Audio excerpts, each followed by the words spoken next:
एक मराठी का आधार है। मैं देव आनंदी का रहने वाला हूं और आपसे अपेक्षा है, आप दिलदार मुख्यमंत्री हमारे रिक्शा चालक और टैक्सी चालक के सर पे आप हाथ रखेंगे। डर का माहौल ये लोग ने तैयार करने की कुछ संगठन के और कुछ पार्टी के लोग कर रहे हैं। रिक्शा वाले भी आए गवंडी से, रेलवे स्टेशन से लेकर बैंड्रा टर्मिनल्स के लोग हैं, कुर्ला टर्मिनल्स के लोग हैं, गवंडी के लोग हैं। ये सारे लोग हम सीखेंगे तो हमको 1 साल की मुद्दत साहब आपने देना चाहिए, जो हम लोग अच्छे तरीके से जुजबी मराठी ने सुंदर मराठी को मी पुण्याचा देव आळंदीचा आहे, मी सांगतो लाभले अमास भाग्य बोलतो मराठी, जहा लोक हरेच धन्य ऐकतो मराठी, धर्म पंथ जात एक जानतो मराठी, एवढ्या जगात माय मानतो मराठी। वो ये बोलती है कि मैं रिक्शा में इसलिए बैठी कि हम देवेंद्र फडणवीस जी के राज में है, हम सुरक्षित है।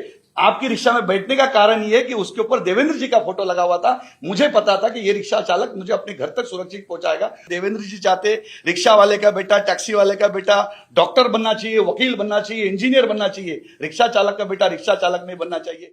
आपने जो अभी बात कही है वो मुझे अच्छी लगी कि तुम्ही सगळे शिकू इच्छिता। तुमची सगळ्यांची मत आहे की जुजबी का होईना मराठी शिकलं पाहिजे, हे तुम्ही मत मांडलं, याचा मला आनंद आहे। मी हे समजू शकतो की भाषा शिकणं, जुजबी शिकणं हे खूप कमी वेळात होऊ शकत नाही। त्यामुळे तुम्ही जर एवढा चांगला कार्यक्रम हातामध्ये घेणार असाल आणि सगळ्यांना जुजबी मराठी शिकवण्याचा प्रयत्न करणार असाल तर शासनाची पण ही भूमिका असेल की आम्ही याला 1 वर्षाची मुदतवाढ देऊ। 1 वर्ष हे पण आपण सगळ्यांना सांगा की कोणीही कारण नसताना काही लोक व्हिडिओ करतात, त्यांनी एक माणूस काहीतरी मूर्खार्क बोलतो आणि सगळे बदनाम होतात। तर अशाही लोकांना सांगितलं पाहिजे। मध्येच कोणीतरी एक जण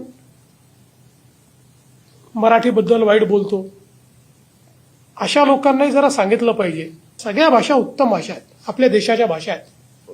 प्रत्येकाने आपल्या सगळ्या भाषांचा स्वाभिमान ठेवला पाहिजे आणि आपल्या मातृभाषेचा जास्त स्वाभिमान ठेवला पाहिजे।